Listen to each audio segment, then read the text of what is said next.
সূরাতুল কাহফের 103 এবং 104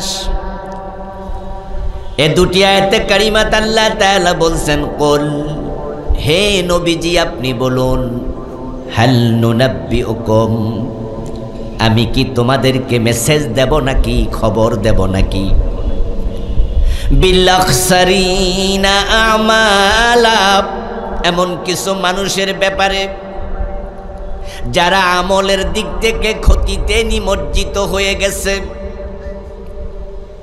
আল্লাযীনা দাল্লা সাইয়ুহুম আই আমালুহুম ফিল হায়াতিদ দুনিয়া, যে মানুষগুলোর আমল দুনিয়াতে হারায়া গেছে, আমি কি তাদের খবর দেব যারা আমল করেছিল তাদের আমলগুলো আল্লাহ পর্যন্ত পৌঁছে নাই। ওয়াহুম ইয়াহসাবুন, অথচ তারা মনে করে, আন্নাহুম ইউহসিনুনা সুনআ, তারা ভালো আমল করে চলছে।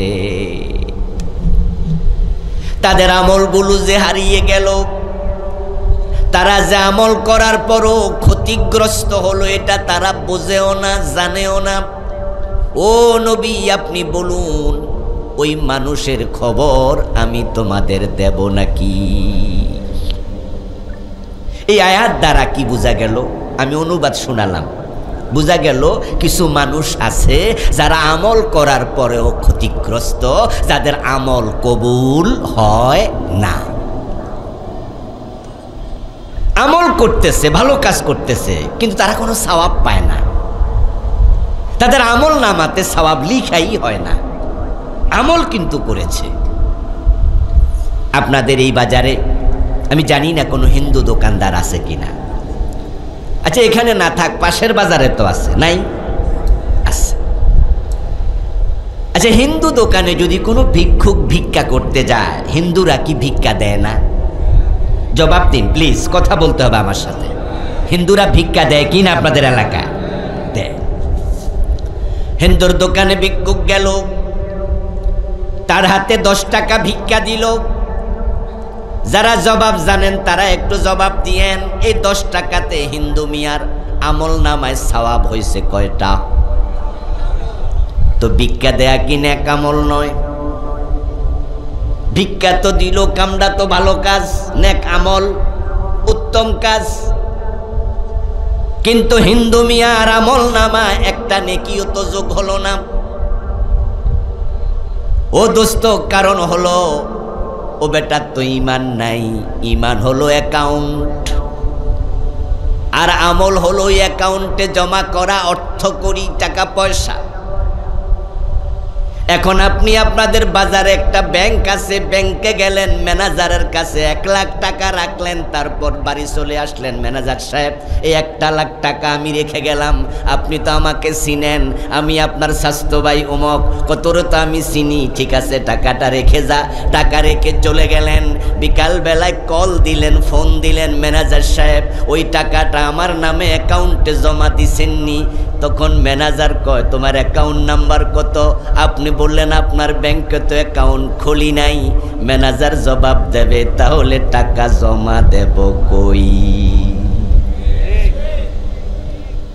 1 লাখ টাকা রাখা গেছো, ঠিক আছে, কিন্তু জমাটা দেব কই? অ্যাকাউন্টে তো নাই। প্রিয় ভাইয়েরা, এমন কিছু মানুষ আছে যেই মানুষগুলো নেক আমল করে, কিন্তু তাদের আমলগুলো জমা করার জায়গা নাই। আল্লাহ তখন এগুলো ফেলে দেয়, এগুলো বাতিল। নবীজি আল্লাহ বলে, ও নবী কুল আপনি বলুন, হাল নুনাব্বিউকুম বিল আখসারিনা আমালা, আমি কি তোমাদেরকে ওই মানুষের খবর দেব নাকি যে মানুষগুলো আমল করার পরেও ক্ষতিগ্রস্ত, যাদের আমলগুলো দুনিয়াতে হারায়া গেছে? তাহলে বোঝা যায় এমন মানুষ কিছু জমিনে আছে। এই আয়াত এটা নাজিল হলো আজ থেকে 1450 বছর আগে, রাসূলুল্লাহর উপরে, সাহাবাদের যুগে।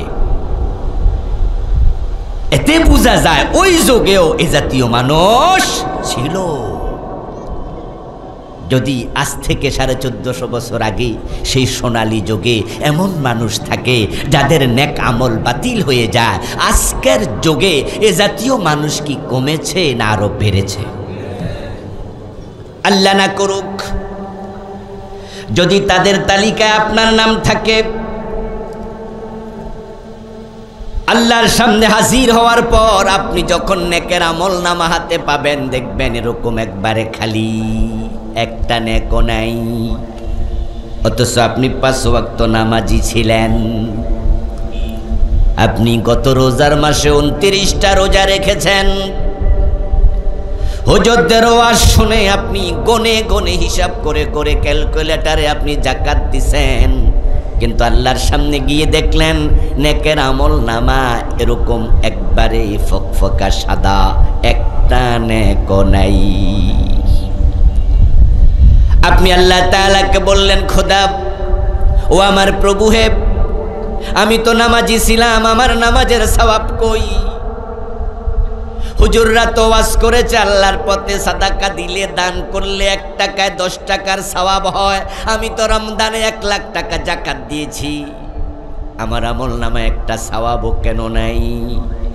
আল্লাহ জবাব দেবেন, বান্দা তুমি কি সূরা কাহফের 103 এবং 4 নম্বর আয়াত পড়ো নাই? যেখানে আমি বলেছি আল্লাযীনা দাল্লা সাইয়ুহুম ফিল হায়াতিদ দুনিয়া, যাদের আমলগুলো দুনিয়াতে হারায়া গেছে, তুমি তো তাদের একজন। আমি জানি না আপনাদের এলাকার পরিবেশ পরিস্থিতি, তবে আপনারা জবাব দিলে আমি হয়তো জানতে পারবো কিছু কিছু, যেহেতু আমি এলাকায় কম আসি। 5 ওয়াক্ত নামাজ পড়ে, জুমার দিন জুমার নামাজ পড়ে, মসজিদে গিয়ে আল্লাহকে সেজদা দেয়, কিন্তু আবার দরবারে গেলে ফিরের পায়ে সেজদা দেয়, এমন লোক বাংলাদেশে আছে না নাই? সাতক্ষীরাতে আছে। আচ্ছা, যেই লোকটা মসজিদে আল্লাহকে সেজদা দিল, ওই লোকটা আবার মাজারে গিয়া পীরের পায়ে সেজদা দিল। পীরের পায়ে সেজদা দেয়াতে, পীরের কবরে সেজদা দেয়াতে লোকটা কি মুমিন না মুশরিক? ঈমান আছে না গেছে? তো সে যে 5 ওয়াক্ত নামাজ পড়ছে, কবুল হবে তো? সওয়াব লিখা হবে তো? যার ঈমান নাই তার আমলের কোনো দাম নাই। যেমন মাদার তেরেসা। মাদার তেরেসার নাম যারা শুনেছেন একটু আওয়াজ করে বলেন, নাম শুনেছেন? অনেকে শুনেছেন। উনি মারা গেছে। তার ব্যক্তিগত জীবন ছিল চমৎকার, যতটুকু আমরা জানি। জন্মগ্রহণ করেছিলেন ইউরোপে, কিন্তু জীবন পুরা কাটাইছেন ইন্ডিয়াতে, ভারতে।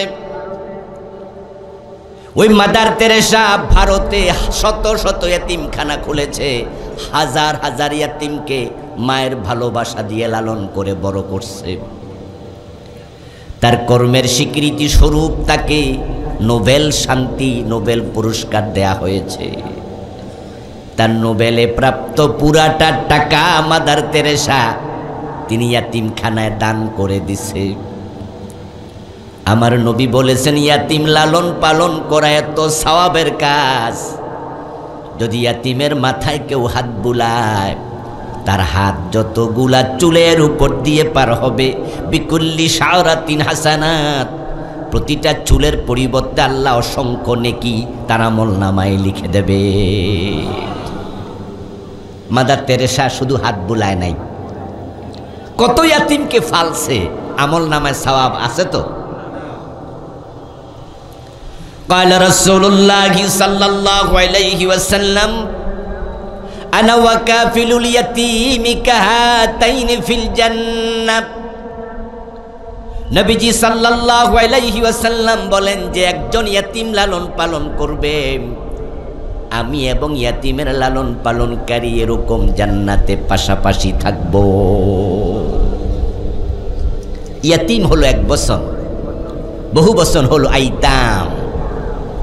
আনা ওয়া কাফিলুল ইয়াতিম, কাফিলুল আইতাম রাসূল বলেননি। আমি ইয়াতিম একজনও যদি ফালে, সে পাশাপাশি থাকবো জান্নাতে। মাদার তেরেসা হাজার হাজার ইয়াতিম ফেলেছে। আপনারা বলুন তো, মাদার তেরেসা জান্নাত পেয়েছে? কারণ তিনি ছিলেন খ্রিস্টান। আজকের পৃথিবীতে যত খ্রিস্টান আছে তাদের মাঝে মুমিন আছে কয়জন? ওমা কথা কয় না কেন সাতক্ষীরার ভাইয়েরা? মুমিন আছে? সবগুলো খ্রিস্টান মুশরিক। কারণ কি? আল্লাহ তাআলা কারণ বলছেন পবিত্র কোরআনে, ওয়াকালাতিন নাসারা আল মাসিহ ইবনুল্লাহ। যারা খ্রিস্টান তাদের ধারণা হলো, আকীদা হলো ঈসা আলাইহিস সালাম আল্লাহর ছেলে। আল্লাহর কোনো ছেলে মেয়ে আছে? লাম ইয়ালিদ ওয়া লাম ইউলাদ ওয়া লাম ইয়াকুল লাহু কুফুয়ান আহাদ। অথচ খ্রিস্টানরা ঈসা নবীকে আল্লাহর ছেলে বলে। এই ধারণার কারণে, এই আকীদার কারণে তাদের ঈমান শেষ। তাহলে আমরা অতটুকু মেসেজ কমপক্ষে নিলাম, যাদের ঈমান নাই তাদের নেক আমলের কোনো মূল্য নাই। আপনারা যারা জবাব জানেন তারা দিয়েন, মুখটা কাজে লাগান তো। আমিও বলবো, আপনারাও বলবেন, কথায় কথা বাড়বে, কথা আগাবে। বলুন তো, ইসলামে ঈমান আগে না আমল আগে? এক নম্বরে কি? দ্বিতীয় নম্বরে কি? আমল। ইন্নাল্লাযীনা আমানু ওয়া আমিলুস সালিহাতি কানাত লাহুম জান্নাতুল ফিরদাউসি নুজুলা। ইন্নাল্লাযীনা আমানু ওয়া আমিলুস সালিহাতি লাহুম জান্নাতুন তাজরি মিন তাহতিহাল আনহার। আগে ঈমান, তারপরে আমল। অঙ্কের মতো যদি আপনি এক না বসায়া শূন্য বসান, তাহলে শূন্য মানে জিরো, কিচ্ছু নাই। কিন্তু যদি একের ডান পাশে একটা শূন্য বসান, তাহলে কত হবে? দুটা বসাইলে, তিনটা বসাইলে, দেখুন এক যদি থাকে শূন্য অনেক লাপাতে লাপাতে আগায়। কিন্তু ওই একটা যদি মুছে দেন, শূন্যের একানা দামও নাই। আপনার যতই নামাজ আছে, রোজা আছে, হজ আছে, যাকাত আছে, যদি ঈমান না থাকে এসবের মূল্য আল্লাহর কাছে এক আনাও নেই। প্রিয় ভাইরা, রেড ক্রস আন্তর্জাতিক সেবা সংস্থা, রেড ক্রস নাম শুনেছেন না? হ্যাঁ, পৃথিবীর বিভিন্ন দেশে তারা শুধুমাত্র ডোনেশন দেয়, ঔষধ দেয় বিনা পয়সায়, হাসপাতাল বানাইয়া দেয়। আপনাদের সাতক্ষীরা অঞ্চলে, বাগেরহাট অঞ্চলে একবার সিডর হয়েছিল না? কি রে, সাতক্ষীরা হয়েছিল না? হয়েছিল না? সিডরের পরে রেড ক্রস সহ পৃথিবীর অনেক আন্তর্জাতিক সংস্থা এখানে গরিবদেরকে অসংখ্য বাড়িঘর বানাইয়া দিছে। এই রেড ক্রস এটা পরিচালনা করে খ্রিস্টানরা। পৃথিবীর সবচেয়ে বড় ধনী আছে যারা, William Bill Gates, Elon Musk সহ। যদি কেউ সিদ্ধান্ত নেয়, ইলন মাস্ক সিদ্ধান্ত নিল আমি 100 মসজিদ বানাইয়া দেব, একটার বাজেট 100 কোটি টাকা। সে যদি 100 কোটি টাকা খরচ করে এরকম 1500 মসজিদ বানায়, আমল নামায় সওয়াব হবে কয়টা? ইয়েস। প্রিয় ভাইরা, আজকে আমার সামনে যারা বসে আছেন তাদের মাঝেও অসংখ্য বেঈমান বসে আছে। অসংখ্য, 1-2 জন না। আমার সামনে যারা আছেন, অন্য জায়গার কথা বলছি না, বাজার ঘাটের কথা নয়, সিনেমা হলের কথা বলছি না। কারণ সিনেমা হলে যারা আছে ওখানে নামাজি কয় পার্সেন্ট?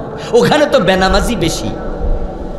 আমি কোনো তাসের আড্ডার কথা বলছি না, কোনো জুয়ার বৈঠকের কথা বলছি না, আমি মাহফিলের কথা বলছি। যারা এখানে টুপি মাথায় দিয়ে বসে আছেন, আজকে মাগরিব পড়েছেন, এশা পড়েছেন, আমি তাদের কথা বলছি।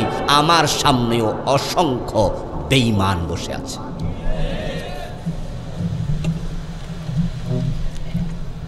কিন্তু আমি বলছি না আপনি বেঈমান, আমি এটা বলছি না উনি বেঈমান। আমি জানি না কে বেঈমান, এটা আমি জানি না। কারণ ঈমান প্রকাশ্য বিষয় নয়, ঈমান হলো গোপন বিষয়। আমার নবীজি মুহাম্মদ সাল্লাল্লাহু আলাইহি ওয়াসাল্লামের সামনে যে সাহাবারা বসা ছিলেন, বিভিন্ন মজলিসে রাসূলুল্লাহ ওয়াজ করতেন, ওই সাহাবাদের মজলিসে কি মুনাফিক বসা ছিল না? আব্দুল্লাহ ইবনে উবাই রাসূলুল্লাহর সামনে বসা থাকতো। আব্দুল্লাহ ইবনে উবাই রাসূলুল্লাহ সাল্লাল্লাহু আলাইহি ওয়াসাল্লামের সাথে গজওয়ায়ে বনি মুস্তালিক নামক যুদ্ধের মাঠে নিজে অংশগ্রহণ করেছে। ওই মুনাফিকেরা নিজেদের সুবিধা চরিতার্থ করার জন্য তারা নিজেরা একটা মসজিদও বানাইছে, যে মসজিদের নাম ছিল মসজিদে দেরার। মুনাফিকদের মাথায় টুপি ছিল, মুনাফিকদের মুখের মাঝে কালেমা ছিল, মুনাফিকদের মুখের মাঝে গালবর্তি দাড়ি ছিল, মুনাফিকদের মাঝে 5 ওয়াক্ত নামাজ পড়তে এমন মুনাফিকও ছিল। ইয়াকুলুনা আমান্না বিল্লাহি ওয়া বির রাসূল সুম্মা ইয়াতাওয়াল্লা ফারিকুম মিনহুম মিন বাদি যালিক ওয়া মা উলাইকা বিল মুমিনিন। তারা মুখে বলতো আমরা আল্লাহরে মানি, আমরা রাসূল মানি। ومن الناس من يقول آمنا بالله وباليوم الآخر وما هم بمؤمنين। সূরা বাকারা শুরুতে আল্লাহ বলেন, তারা বলে আমরা আখিরাত ঈমান আনছি, আল্লাহর উপর ঈমান আনছি, অথচ আল্লাহ বলে মিথ্যা কথা, এগুলো একটাও মুমিন নয়। টুপি মাথায় দিয়ে বসে আছেন, নামাজ পড়ছেন, আজকে মাগরিব এশা পড়েছেন, ভাবছেন আপনি মুমিন, অথচ নবীজি কি বলছে শুনুন। ক্বালা রাসূলুল্লাহি সাল্লাল্লাহু আলাইহি ওয়াসাল্লাম ইয়াতি আলান নাসি জামানুন ইয়াজতামিউনা ফিল মাসাজিদি লাইসা ফীহিম মুমিনুন। এমন একটা জামানা আসবে যেই জামানার মানুষগুলো মসজিদগুলোতে জামাতে নামাজ পড়বে, তাদের মাঝে ইমাম, মুয়াজ্জিন, মুসল্লি একটারও ঈমান থাকবে না।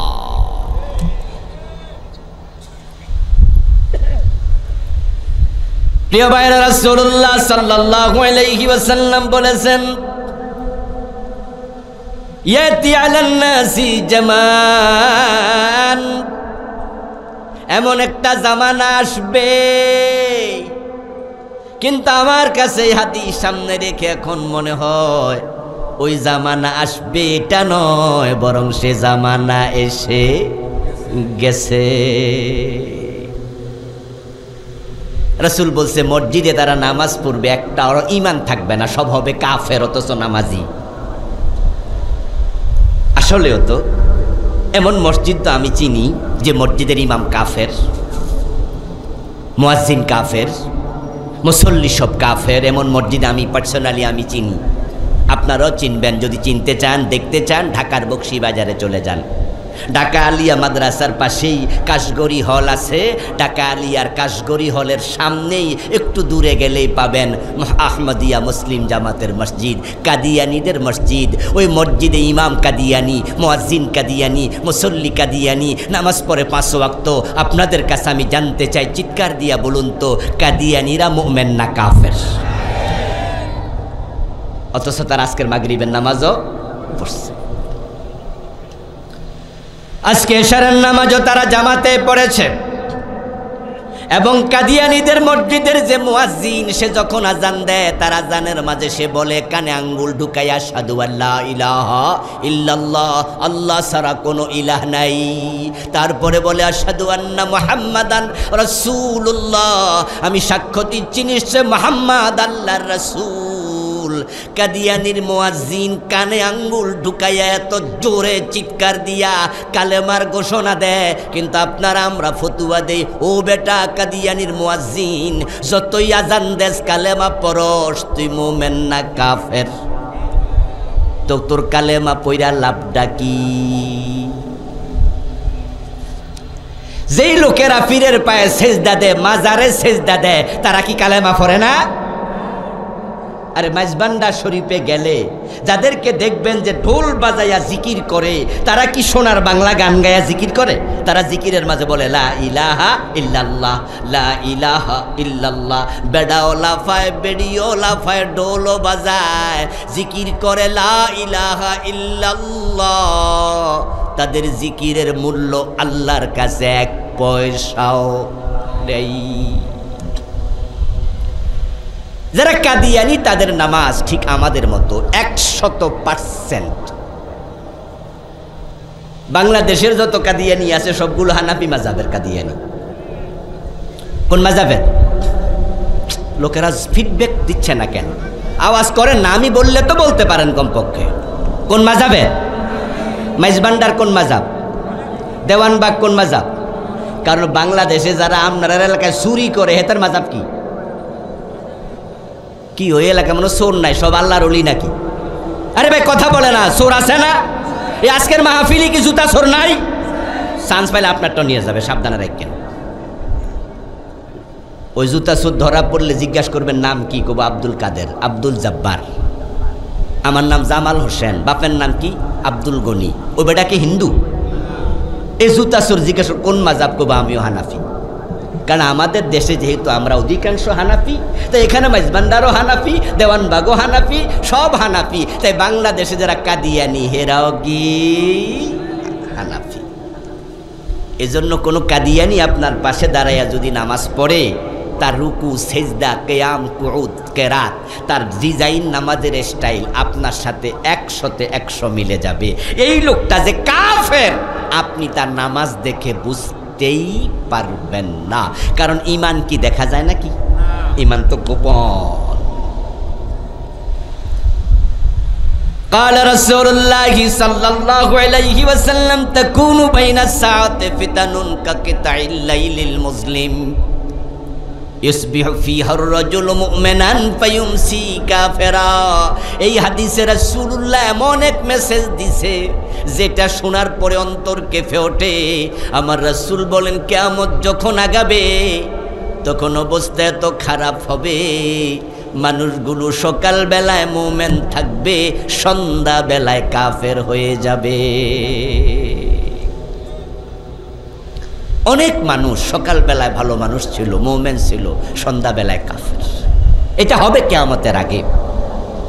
ইমানদার কমতে কমতে কমতে কমতে একটা সময় আসবে যখন আল্লাহর আকাশের নিচে জমিনের উপরে একজন ইমানদারও আর থাকবে না, সব হবে কাফের। আর আল্লাহ তাআলা জমিনের দিকে তাকায় যখন দেখবেন কোনো মুমিন নাই, তখন তিনি আকাশ এবং জমিন আর রাখবেন না, আসার মেরে ভেঙ্গে ফেলবেন, যেটার নাম হলো কিয়ামত। قال رسول الله صلى الله عليه وسلم لا تقوم الساعة على أحد يقول الله الله।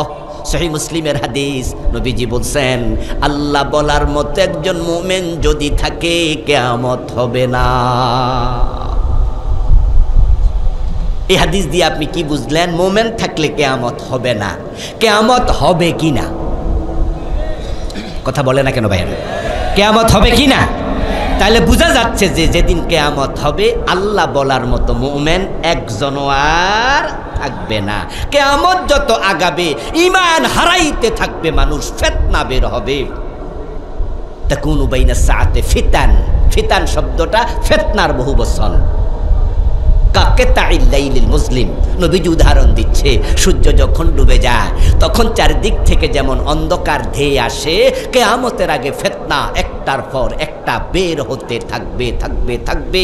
ওই ফিতনার যুগে মানুষ সকালে মুমিন, বিকালে কাফের, বিকালে হবে মুমিন, সকালে হবে কাফের। ঈমান প্রতিদিন যেতে থাকবে। কিন্তু রাসূলের হাদিস সামনে রাইখা গত বাংলাদেশে যখন মানুষের আদমশুমারি হলো, রিপোর্ট দেখে আমি দারুণ কনফিউজ। কারণ আগে ছিল বাংলাদেশে 90% জন মুসলমান, এবার নাকি 92। রাসূল বলছে ইমানদার কমবে, আর বাংলাদেশে দেখা যায় ইমানদার। কি আজীব হিসাব রে! এই যে কিছুদিন আগে আদমশুমারি হয়েছিল, এটার নাম দিছে জনশুমারি। আপনাদের সাতক্ষীরা হয় নাই? এই 6-7 মাস আগে তো এই নতুন জনশুমারিতে 2% বাড়ছে, এখন 92। অথচ হাদিস হলো মুসলমান কমবে, মসজিদে মুসল্লি থাকবে, নামাজি থাকবে, ইমানদার থাকবে না। আর বাংলাদেশে নাকি শুধু মুসলমান বাড়তাছে। আসলে তো 71-এ যখন দেশটা স্বাধীন হয় তখন মানুষ ছিল 7.5 কোটি। তার মাঝে 50 লাখ ধরেন হিন্দু, বৌদ্ধ, খ্রিস্টান, তাহলে মুসলমান ছিল কয় কোটি? 7 কোটি। এখন 2025 মানুষ হয়ে গেছে প্রায় 20 কোটি। তার মাঝে 2 কোটি যদি আপনি বাদ দেন হিন্দু, বৌদ্ধ, খ্রিস্টান, তাহলে মুসলমান আছে 18 কোটি। 71-এ মুসলমান 7 কোটি, 2025-এ মুসলমান হয়ে গেছে 18 কোটি, 2030-এ মুসলমান কি কমবে না এরকম থাকবে না বাড়বে? হয়তো এটা হয়ে যাবে 30 কোটি। অথচ হাদিসে আছে একজন মুমিন থাকলে কিয়ামত হবে না। তো আমরা যেভাবে বাড়তেছি কিয়ামত হওয়ার কোনো সম্ভাবনা আসেনি, আমরাই তো থামাই দিব। শুধু আমরার ফোলামাইয়ার কারণে তো কিয়ামত শেষ, আপাতত বন্ধ। আসলে কি তাই? আসলে তা না। এই যে আমার সামনে বসে আছেন, এখানেই তো কত বেঈমান, এখানে তো বেঈমানের অভাব নাই। কত মসজিদের ইমাম বেঈমান, কত মুয়াজ্জিন বেঈমান। কুফরির অভাব নাই, শিরকের অভাব নাই, বেদাতের অভাব নাই, মুনাফিকির অভাব নাই। এই দেশে 92% মুসলমান। ইসলাম কোথাও পাওয়া যায় না। সংসদ ইসলাম দিয়ে চলে না, গণভবন চলে না, বঙ্গভবন চলে না, সচিবালয় ইসলাম দিয়ে চলে না, মন্ত্রণালয় চলে না, ডিসি অফিস অফিস চলে না, আদালত চলে না, হাইকোর্ট সুপ্রিম কোর্ট চলে না। 92% মুসলমানের দেশে ডক্টর কামালের লেখা সংবিধান দিয়ে দেশ চলে। এতে প্রমাণ এখানে আসলে এত মুসলমান নাই। এগুলো সব ভোটার লিস্টের মুসলমান। এগুলো হলো কাজীর গরুর মতো, কিতাবে আছে গোয়ালে নাই। আমার প্রিয় ভাইয়ের, আমার হাতে যে কাগজটা দেখা যায় তো নাকি? আচ্ছা, এর মাঝে যদি আমি লিখি পোয়াকার পা নরসিকান্নি, উচ্চারণ কি হবে জানো না নাকি? বলেন কি হবে? কাগজটা ভিজবে, কারণ লিখা আছে বাস্তবে। আর এখান তো যদি ঢাইলা দেই, লিখা লাগবে না, এমনি ভিজে যাবে। এখানে যদি আমি লিখি সরাইয়া গরসুকার গুদন, কি হবে? আগুন। কাগজটা পুড়ে যাবে, কারণ লিখা আছে বাস্তবে নাই। বাস্তব আগুন হলে লিখা লাগে না, পুড়ে যায়। বাস্তবে পানি থাকলে এমনি ভিজে যায়, লিখা দরকার নাই। 92% মুসলমান নয় রে ভাই। যদি মাত্র 51% আসল মুসলমান থাকতো, কত আগেই বাংলাদেশে কোরআনের আইন চালু হয়ে যেত। আমি এমন নামাজি, এমন হাজি সাহেব চিনি, আল্লাহর কোরআনের আইন তো মানেই না। এই দেশে কোরআনের আইন যে চলে না, এটা নিয়ে তার কোনো মাথা ব্যথাও নাই, বরং কোরআনের আইনের কথা বলে চেহারা কালো করে ফেলে। সালমান এফ রহমানের নাম শুনেছেন? দরবেশ বাবা, কদিন আগে যে দাড়িমারি কামাইয়া ফলাইতে লেগে ধরা খাইল। উনি 5 ওয়াক্ত নামাজ পড়ে। আহলে হাদিস ভাইদের একটি সম্মেলনে উনাকে দাওয়াত দেওয়া হয়েছিল। ওই সম্মেলনে সালমান এফ রহমান সাহেব বক্তৃতা দিতে গিয়ে বলেছে যে আমি সহিহ হাদিস মানি, আমি কোরআন মানি, হাদিসে কিছু সমস্যা আছে কিন্তু সহিটা মানি, কোরআনও সমস্যা আছে তবে অল্প। নাউজুবিল্লাহ পড়েন। আচ্ছা, এটা স্লিপ অফ টাং, এটা ভুলে বলছে। কোরআনে কোনো সমস্যা নাই, কিন্তু হাদিসে কিছু জয়ীফ হাদিসও আছে, কিছু মাউজু হাদিসও আছে, কোরআন ঠিক। সালমান এফ রহমান বললেন আমি কোরআন এবং হাদিস মানি।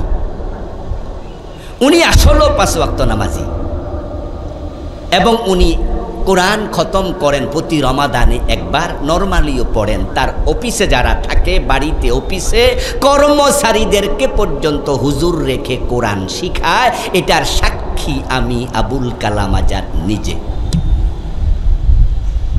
কিন্তু আপনাদের কাছে আমার প্রশ্ন, সালমান এফ রহমান কি কোরআনের আইনের পক্ষের লোক? হ্যাঁ বলেন অথবা না বলেন, একটা বলতে হবে। উনি কি কোরআনের আইনের পক্ষের লোক? খেয়াল করেন, উনি কোরআন পড়ে, নামাজ পড়ে, টুপি আছে, দাড়ি আছে, পাজামা আছে, পাঞ্জাবি আছে, কিন্তু কোরআনের আইনের পক্ষের লোক না। সালমান এফ রহমান নিজেই এরকম না, বাংলাদেশে এমন লাখ লাখ আছে, লাখ লাখ লোক এমন উনার মতো চরিত্রের আছে। আপনাদের কাছে আমার প্রশ্ন, মুরুক্ষ হইল জবাব দেবেন, কোরআনের আইনের পক্ষে থাকা এটা নফল না ফরজ? কোরআনের আইন মানা নফল না ফরজ? তো আল্লাহর ফরজের বিপক্ষে থাকলে কি ঈমান থাকে? অথচ 5 ওয়াক্ত নামাজ পড়ছে। ঠিক আজকের মাহফিলে যারা আছেন, এই 54 বছরের বাংলাদেশ কোরআন দিয়ে চলে নাই, অথচ 54 বছর থেকেই একদল আলেম কোরআনের আইনে বাংলাদেশ চালানোর জন্য চেষ্টা করছে, দল বানাইছে, জিহাদ করছে, মাইর খাচ্ছে, জেলে যাচ্ছে, ফাঁসিতে ঝুলতেছে। আপনি এই 54 বছরে আল্লাহর কোরআনের আইনের পক্ষে একদিনও কথা বলেন নাই, এর পক্ষে এখনো নাই, এরকম লোক এখানেও আছে না নাই? আল্লাহর কসম, আপনার অবস্থাও তাদের মতো।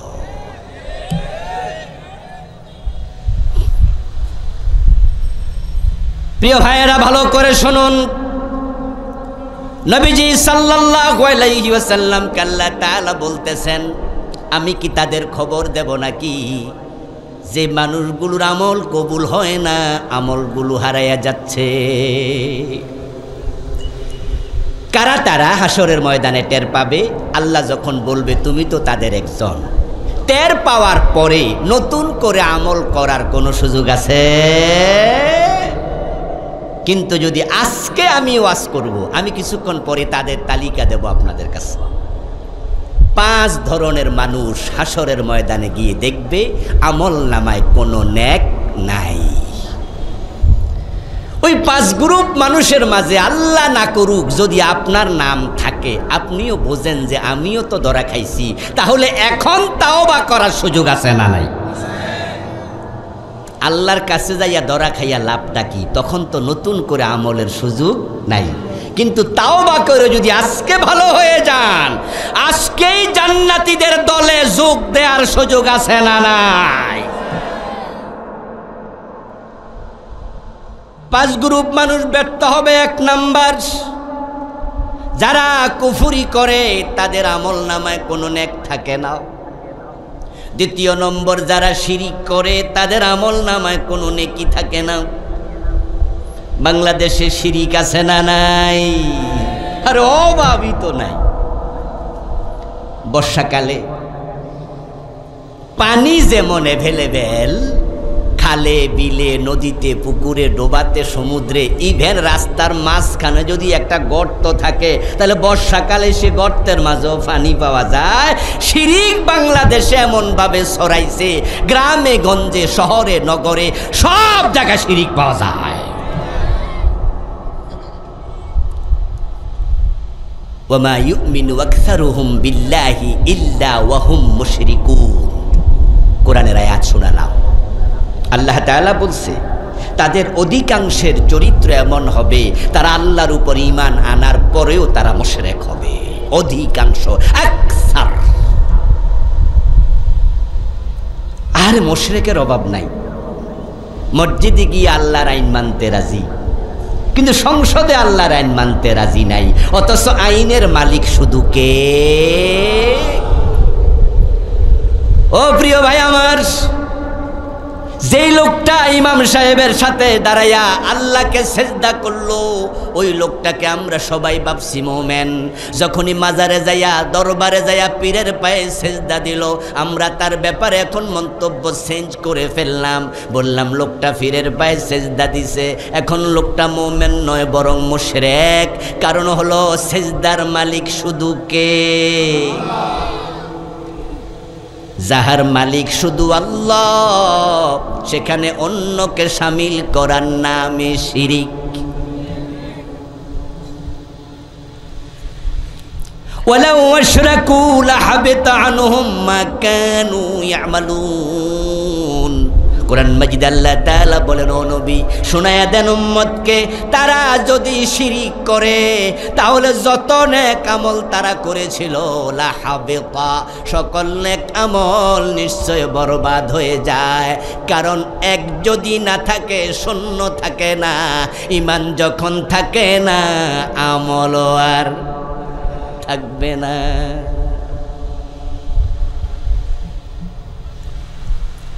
وَلَقَدْ أُوحِيَ إِلَيْكَ وَإِلَى الَّذِينَ مِنْ قَبْلِكَ لَئِنْ أَشْرَكْتَ لَيَحْبَطَنَّ عَمَلُكَ ওয়ালা তাকুনান্না মিনাল খাসিরিন।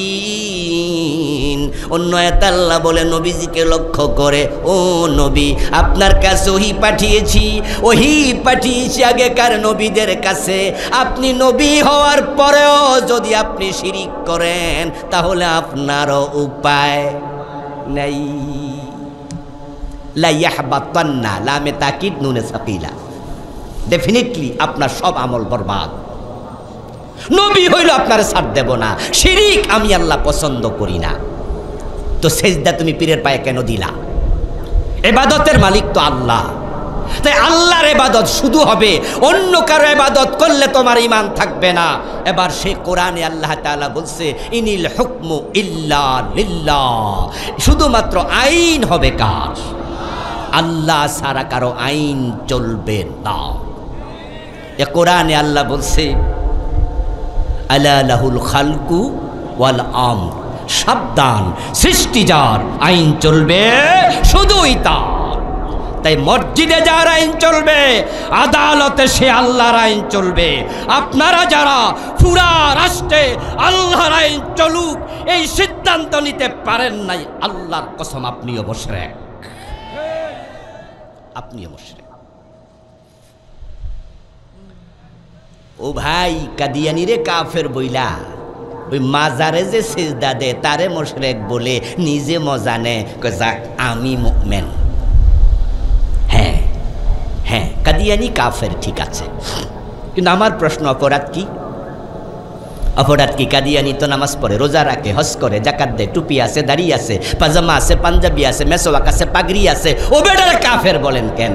উত্তর হলো সে কোরআন মাজিদের একটা মেসেজ মানে না, সেটা হচ্ছে খাতামান নবিয়্যিন।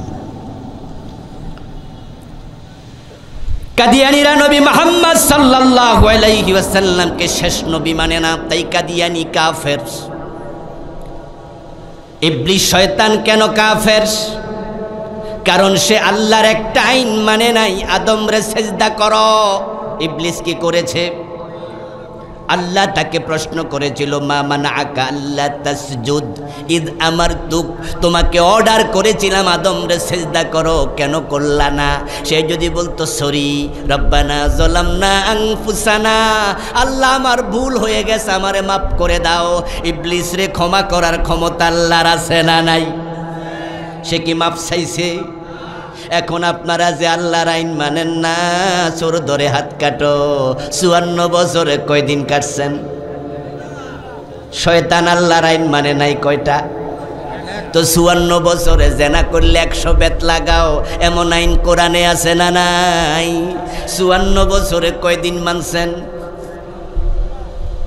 আল্লাহ বলেছে ইনিল হুকমু ইল্লা লিল্লাহ, আমি ছাড়া কারো হুকুম চলবে না। 54 বছরে আল্লাহর আইনে বাংলাদেশ কয়দিন চালাইছেন? রাসূল বলেছেন মদ পান করলে 80 বেত লাগাতে হবে। ওমর তো নিজের ছেলে আবু শামাকে রেহাই দেয় নাই।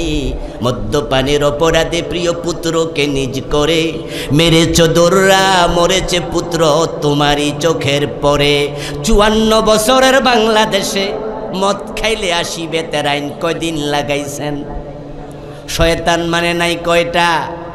জোরে বলেন। কাদিয়ানি মানে না কয়টা? আর আমরা মানি না কয়টা?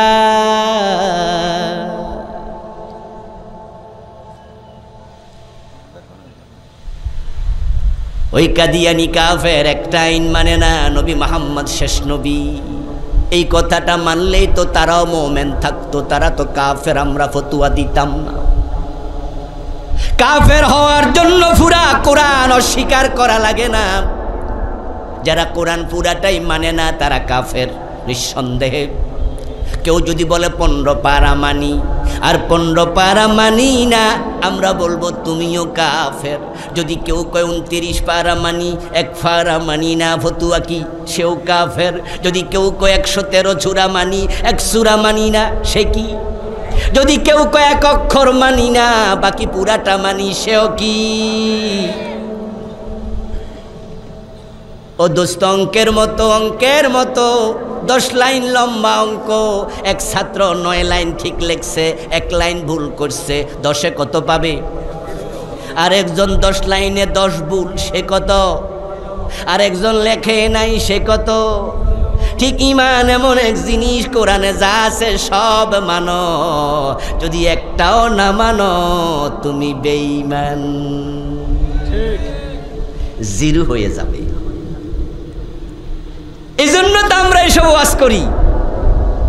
আপনারা তো আমাদের ওয়াজ শুনে কেউ কেউ কোন যে এই হুজুররা শুধু রাজনীতির ওয়াজ করে, আল্লাহর আইন দেশে লাগবে, কেন নামাজ পড়লে চলে না, রোজা রাখলে চলে না, হজ যাকাত জিকির আজকার কর্মু যথেষ্ট না রে দোস্ত, তুই ইসলাম বুঝোস নাই। কোরআনে যা আছে সব মানতে হবে। আমরাও জানি আমার ওয়াজের কারণে দেশ ইসলাম কায়েম হয়ে যাবে না, এত সোজা না, এত সহজ না। ইসলাম কায়েম হোক আর না হোক সবটাই মানতে হবে। এই ওয়াজ করতে করতে প্রয়োজনে মরে যাব, ফাঁসির রশিতে ঝুলবো, তারপর বেঈমান হয়ে মরতে রাজি হব না।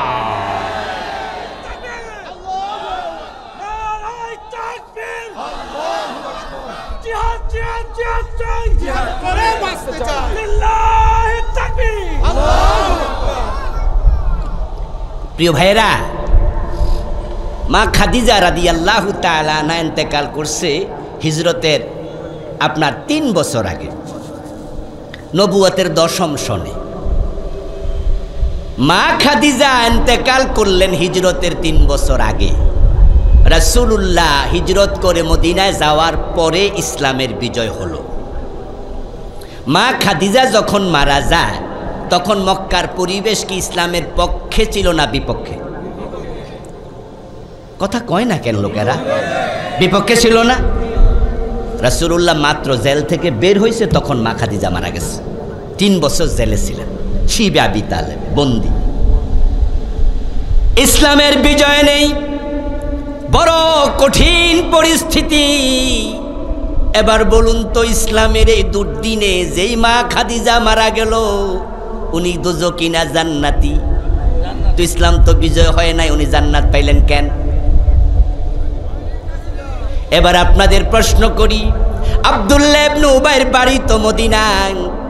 রাসূল যখন মদিনায় গেলেন ইসলাম তো বিজয় হয়ে গেল। আব্দুল্লাহ ইবনে উবাই যখন মারা যায় তখন তো ইসলাম বিজয়ী, কিন্তু আব্দুল্লাহ ইবনে উবাই জান্নাতি না জাহান্নামী? তো ইসলাম না বিজয় হয়ে গেছে, বেটা জাহান্নামী হইল কেন? তাহলে বোঝা গেল জান্নাত জাহান্নাম ইসলাম বিজয়ের সাথে সম্পৃক্ত না, আপনার আমলের সাথে সম্পৃক্ত। এই দেশে ইসলাম বিজয় হোক আর না হোক আমার কিচ্ছু আসে যায় না, যদি আল্লাহর দিন বিজয়ের পক্ষে একটা মানুষও না থাকে, একা হলো মাথা তুলে দাঁড়িয়ে থাকতে হবে। আলহামদুলিল্লাহ, এই চিন্তা থেকেই তো গত 15 বছরে এত জুলুম, এত নির্যাতন, এত মামলা, এত হামলা, এত জেল, এত ফাঁসি। তারপর ইসলামওয়ালারা মাথা তুলে দাঁড়িয়েছিল, কোনো আপোষ করে নাই। 11 জনকে তারা শহীদ করেছে, 11 জন না 11,000কে শহীদ করলো, আমরা মাথা নোয়াতাম না। আপনাদের এই সাতক্ষীরা সবচেয়ে বেশি জুলমের শিকার হয়েছে। এখানকার ইসলামী আন্দোলনের নেতাদের বাড়িঘর পর্যন্ত বুলডোজার দিয়ে ভেঙে ফেলেছে। এরপরও কি সাতক্ষীরা ইসলামের পক্ষের লোক কমে গেছে? কমে গেছে? এটা ইসলাম। বরং আমরা সিদ্ধান্ত নিয়েছিলাম, যদি তারা আমাদেরকে ফাঁসি দিতে দিতে শেষ করে দেয়, আমরা গলা দেয়া শেষ করব না। গুলি করতে করতে তাদের বুলেট কমে যেত, বুলেট শেষ হতো, আমাদের বুক শেষ করতে পারত না। কাদিয়ানি কাফের, কারণ তারা কোরআনের 4টা অক্ষর মানে না, খা আলিফ তা মিম, খাতামান নবিয়্যিন। এই 4 অক্ষর মানে না, তারা কাফের। সবাই মিলে ফতোয়া দিলেন। কোরআনে আছে আলা লাহুল খালকু ওয়াল আমরু, এখানে অক্ষর আছে 15টা। আলার মাঝে 3টা, লাহুর মাঝে 2টা, 3 আর 2 কত? খালকের মাঝে 5টা, ফাঁসে ফাঁসে কত? ওয়াল আমরের মাঝে আবার 5টা, কত হলো? এখন এই 15 অক্ষর যদি কেউ না মানে, বেঈমান না মুমিন? মুমিন না কাফের? কাদিয়ানি মানলো না কয় অক্ষর? 4 অক্ষর, খা আলিফ তা মিম, 4টা মানে না, তারা কাফের। আর আপনি 15টা মানেন না, আপনি কিসের মোমেন? বলবেন মনে মনে, হুজুর এই 15টা মানি না, কইল কে? আমি বলবো আমি বলছি, কারণ অর্থ শোনো, অর্থ হলো সাবধান, সৃষ্টি যার, আইন চলবে শুধু তার। বাংলাদেশে কি আল্লাহর আইন চলে না ব্রিটিশ আইন চলে? তো ব্রিটিশ আইন চললে আপনার ভূমিকা কি? আপনার ভূমিকা কি? আপনি কেন বলেন না ব্রিটিশ আইন মানি না? তোরা যে সংবিধানকে পবিত্র বলস, ওই সংবিধানে আল্লাহর কোরআন বিরোধী যত আইন আছে একটাও মানি না। আমি আর আপনি বলা শুরু করে দেই, এই সংবিধান ডাস্টবিনে চলে যাবে, কোরআন সংবিধান হয়ে যাবে।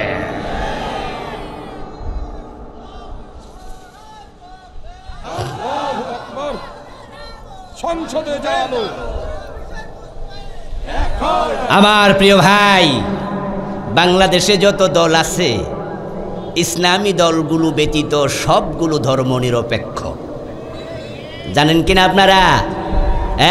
এই বলছি আমি মাইকে, অনেকগুলো ক্যামেরাতে রেকর্ড হচ্ছে, মোবাইলে যারা লাইভ প্রচার করছে, লাইভে ব্রডকাস্ট হচ্ছে। শুধুমাত্র আমার সামনে যারা বসা তারাই আমার শ্রোতা নয়, এই ভিডিও ক্যামেরার কারণে, মোবাইলের কারণে আমার শ্রোতা হবে ব্যারিস্টার, আমার শ্রোতা হবে ইউনিভার্সিটির প্রফেসর। যারা এই মোবাইলের মাধ্যমে, ভিডিওর মাধ্যমে আমার ওয়াজ শুনবে, দেশের শিক্ষিতরা, জ্ঞানীরা, গুণীরা আমার শ্রোতা হবে। সুতরাং কথা বুঝে শুনে আমাদের বলতে হয়। আমি দায়িত্ব নিয়ে বলছি, এই দেশে ইসলামী দলের বাহিরে যত দল আছে সবাই ধর্মনিরপেক্ষ, আর ধর্মনিরপেক্ষতা সুস্পষ্ট কুফরি।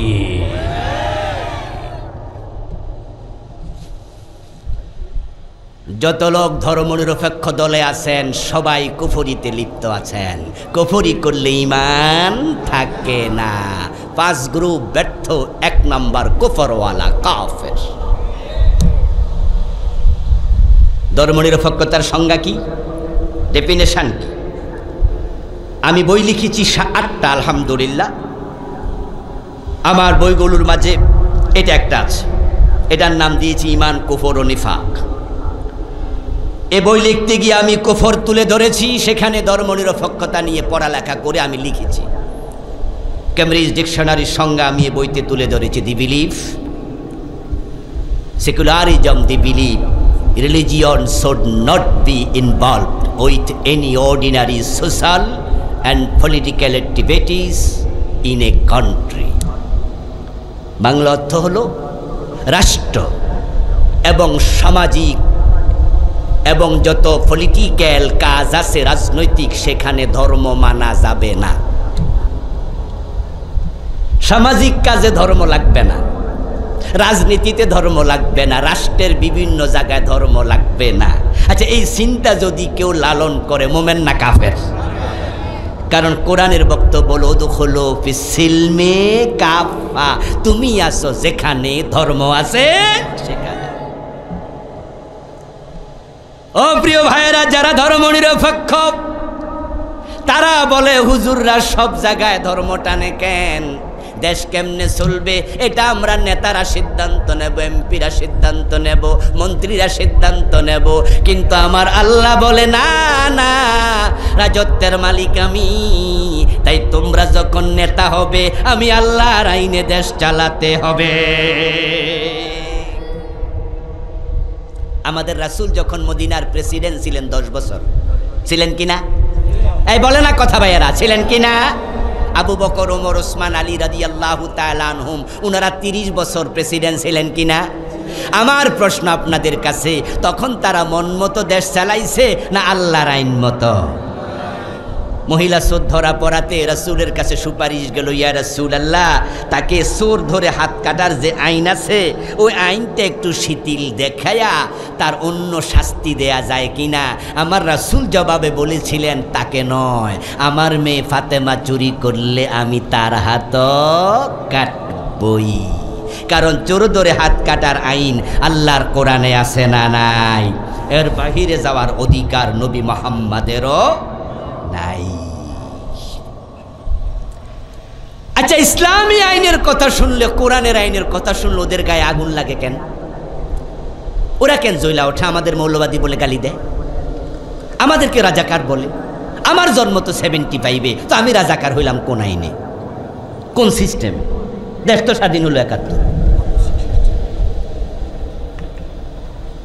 এই গত 15-16টা বছর ওরা আমাদেরকে মৌলবাদী গালি দিতে দিতে দিতে দিতে তাদের মুখে ফেনা উঠে গেছে। আশ্চর্য হলাম, কয়দিন আগে দেখি এই নেতা যারা ভবিষ্যতের স্বপ্ন দেখে ক্ষমতার, ও বেটাও কয় যে দেশটা মৌলবাদীদের হাতে তুলে দেওয়ার জন্য অগাস্ট বিপ্লব করি নাই।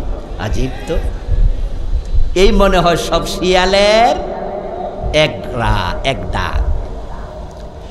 কোরআনের আইনের কথা বললে আমরা মৌলবাদী, অসুবিধা নাই, মৌলবাদী বলে বলে গালি দাও। ওরা আমাদের গালি দিয়েছিল। আল্লামা সাইদি রহমতুল্লাহ আলাই বলেছিলেন চট্টগ্রামের ফেরত ময়দানে, তোরা আমাদেরকে মৌলবাদী বল বল, মৌল মানি মূল, বাদী মানিওয়ালা। মৌলবাদী মানি হলো মূলওয়ালা গোড়াওয়ালা, আমরা হলাম মৌলওয়ালা গোড়াওয়ালা। তোরা আগার দিকে উঠতে থাক। বাংলাদেশের মানুষ যখন গাছের গোড়া ধরে নাড়া দেবে, তখন দিল্লি পলাতে বাধ্য হবে। ঠিক তাই হয়েছে। ওনার ভবিষ্যৎবাণীগুলো বাস্তবে মিলে গেছে। উনি বলেছিলেন এমন সময় আসবে যখন পালানোর জন্য ইঁদুরের গর্ত খুঁজে পাবে না। বাংলাদেশে সেটাই হয়েছে, এমন ভাবে পালাইছে গর্ত খুঁজে পাচ্ছে না।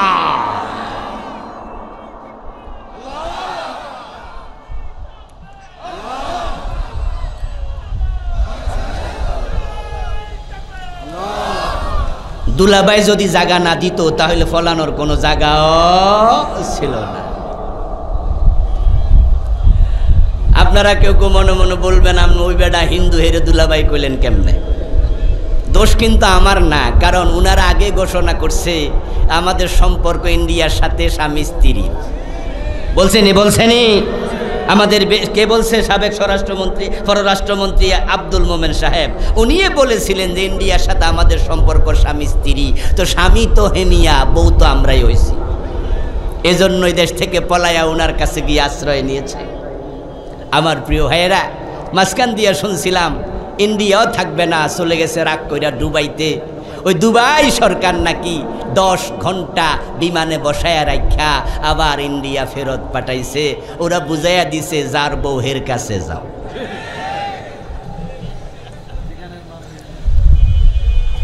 আল্লামা সাইদি যে বলছিলেন পলানোর জন্য গর্ত খুঁজে পাবে না, সেটাই হয়েছে। বাড়াবাড়ির ফল ভালো হয় না, কারণ তারা এত জুলুম করেছে। আমরা কিন্তু পালাতে বলি নাই, নিজেরাই ভয়ে পালিয়ে গেছে। আল্লাহর কসম, ইন্নাহু লা ইউফলিহুজ জালিমুন, নিশ্চয় জালেমরা কখনো সফল হয় না। ঘোষণাটা কার? প্রিয় ভাইয়েরা, এখন কুফরি করলে ঈমান শেষ। আমার এই বইটা আমি কুফরি লিখেছি 56 কয়টা কমু? একটা 1 মিনিট কইরা কইলেও তো 56 মিনিট লাগবে, কমু তো 5টা। আমার গাড়িটা আছে এখানে, ওই কালো গাড়িটা আমার ডান পাশে, যাইতে নিয়ে যাবেন, কিনে শিক্ষিত ভাইয়ারা পড়বেন। হাসরের ময়দানে গিয়ে টের ভাইয়া লাভ নাই, এখানে টের পান। কারণ গত 15 বছরে তারা জাতিকে কাফের আর মুশরিক বানানোর এজেন্ডা হাতে নিছিল। সিলেবাসের ভিতরে বইতে কুফরি ঢুকাইয়া দিছে। 2023 সনের ক্লাস 6-এর বইতে ওরা ঢুকিয়েছিল বিবর্তনবাদ, মানুষ নাকি বান্দর আছিল।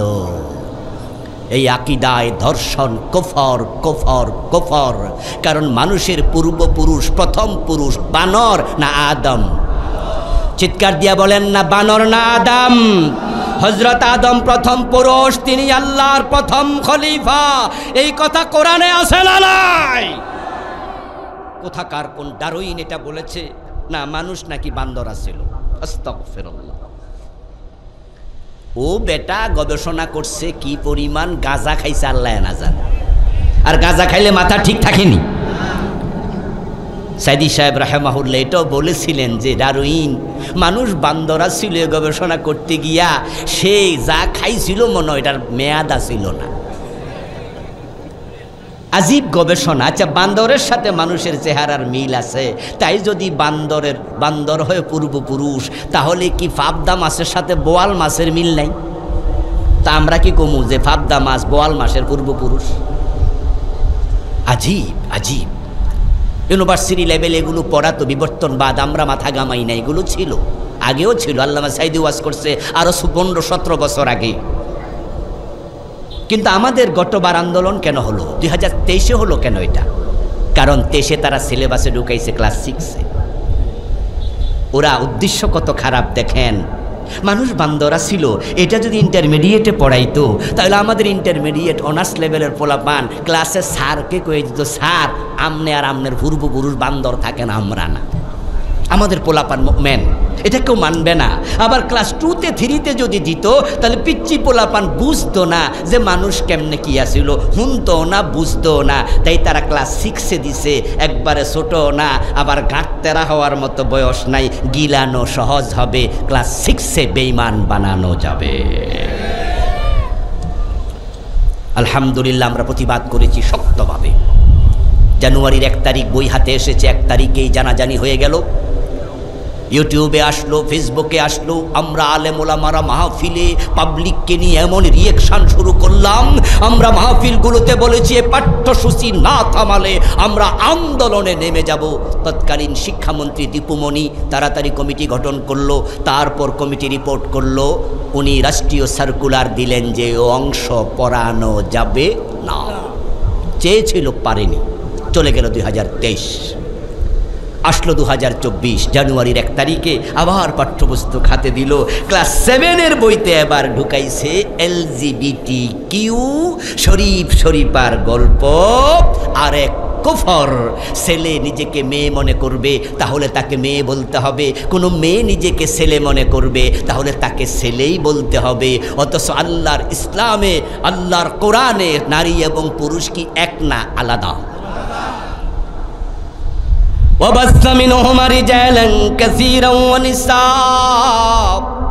কোরআনে আল্লাহ বলে আদম হাওয়া থেকে আমি নারী পুরুষ আলাদা করে বানাইছি, কোটি কোটি অগণিত।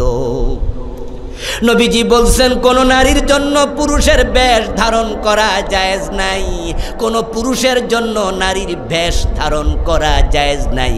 বরং রাসূল বলেছেন ও নারীর প্রতি অভিশাপ, ওই পুরুষের প্রতি অভিশাপ যে পুরুষ হওয়ার পরে নারীর বেশ ধরে, যে নারী হওয়ার পরে পুরুষের বেশ ধারণ করে। যেখানে নারী পুরুষের বেশ ধারণ করা জায়েজ নাই, সেখানে একজন নারী দাবি করবে আমি পুরুষ, এই সুযোগ ইসলামে নাই। কারণ নারী যদি পুরুষ দাবি করে, পুরুষ যদি নারী দাবি করে, তাহলে আল্লাহর সৃষ্টির সিস্টেমের সাথে যুদ্ধ ঘোষণা করা হয়। এই যে আমরা এখানে পুরুষের আছি, আমাদেরকে পুরুষ বানাইছে কে? জোরে বলেন না কে? এখন আমরা যদি বলি যে না আমি মহিলা, তাহলে আল্লাহর সাথে যুদ্ধ শুরু হলো না? এটা সিলেবাসে ওরা ঢুকাইছিল।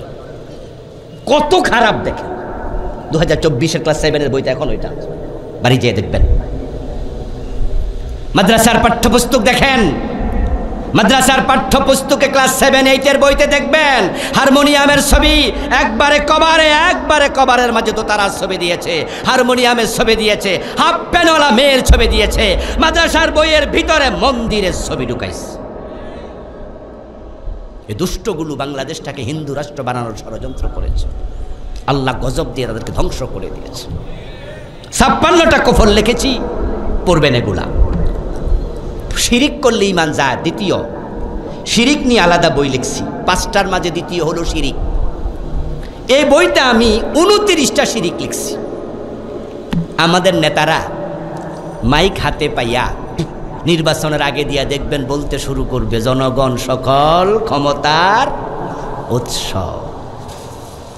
ডক্টর কামাল হোসেন যখন সংবিধান লিখে, 72-তে সংবিধান লেখা হয়, 72-র সংবিধানে ডক্টর কামাল হোসেন সাবরেন্টি আইন যখন লিখে, ল অফ সাবরেন্টি, সার্বভৌমত্ব আইন, ওই আইন লিখার সময় উনি লিখেছে সার্বভৌমত্বের মালিক জনগণ, সুতরাং সকল ক্ষমতার মালিকও জনগণ। এই আইনটা আল্লাহর কোরআনের 180 ডিগ্রি উল্টা। কোরআনে আল্লাহ বলছে সকল ক্ষমতার মালিককে, আন্নাল কুওয়াতা লিল্লাহি জামিআ, কুলিল্লাহুম্মা মালিকাল মুলক তুতিল মুলকা মান তাশা ওয়া তানজিউল মুলকা মিম্মান তাশা। অথচ আমাদের নেতারা মাইক হাতে নিয়ে বলে জনগণ ক্ষমতার উৎস। আমার প্রিয় ভাইয়েরা, হিন্দুদের দুর্গা পূজা যখন আসে, আরেক দল মানুষ মুশরিক হয়, তারাও তখন একবারে সুন্দর করে বলে বেড়ায়, টেলিভিশনে আসে, পত্রিকায় লিখে, হিন্দুদের দুর্গা পূজার সময় আরেকটা শিরিক প্রচার করা হয়, কুফর। ধর্ম যার যার, উৎসব সবার। নাউজুবিল্লাহ পড়েন। কোরআনের একবারে উল্টা। কোরআনের স্লোগান হচ্ছে লাকুম দীনুকুম ওয়ালিয়া দিন। বাংলা অর্থ কি? তোমার ধর্ম তোমার, আমার ধর্ম আমার। আওয়াজ দিয়া বলুন তো, দুইটা কি এক না আলাদা? বলেন এক না আলাদা? তাহলে স্লোগান হবে ধর্ম যার, উৎসব তার। ধর্ম যার যার, উৎসব সবার। এই স্লোগান মানি না, মানি না, মানতে পারি না। 29টা লিখেছি, সময় আগাচ্ছে, এই জন্য শিরক নিয়ে আর কথা বলবো না। গাড়ি থেকে বই নেবেন, ছোট্ট বই, কাজ হবে পরে। 3 নাম্বার হচ্ছে নিফাক। যার অন্তরে মুনাফিকি আছে, তার অন্তরে ঈমান নাই। মুনাফিকদের অবস্থান হবে জাহান্নামে সবার নিচে। সাবধান, মুনাফিকের আলামতগুলো কি? আমি আমার বইতে 28টা লিখেছি। বাংলাদেশে 3টা পরিচিত। কথা বললে মিথ্যা বলবে, ওয়াদা করলে খেলাপ করবে, আমানত দিলে খেয়ানত করবে। তাহলে বাকিগুলোর খবর কি? বাকি নেফাকগুলো জানা দরকার আছে না নাই? সাবধান। 4 নাম্বার, হারাম খাইলে আপনার আমল কবুল হবে না। 5 নাম্বার হলো বেদাতি হলে আমল কবুল হয় না। বাংলাদেশে বেদাত আছে না নাই? প্রিয় ভাইয়েরা উঠবেন না, আমরা চলে যাচ্ছি, একটু শেষ করে দেব।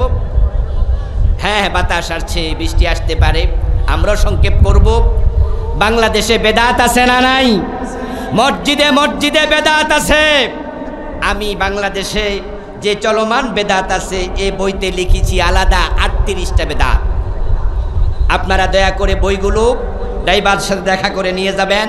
শিরক, কুফর, বেদাত, নামাজ, পরিবার, রাসূলুল্লাহর জীবন সহ আমার লেখা বইগুলো সংগ্রহ করবেন। এই আহ্বান রেখে আমার আলোচনা শেষ করছি। হাযা মা ইনদি ওয়াল ইলমু ইনদাল্লাহ আলাইহি তাওয়াক্কালতু ওয়া ইলাইহি উনীব। আল্লাহ হাফিজ। মাহফিল কমিটি সংক্ষিপ্ত কিছু থাকলে বলবেন, তারপরে দোয়া হবে ইনশাআল্লাহ। প্রশ্নের উত্তর দেওয়ার পরিবেশ নেই। জি, দোয়া। আল্লাহুম্মা আমিন।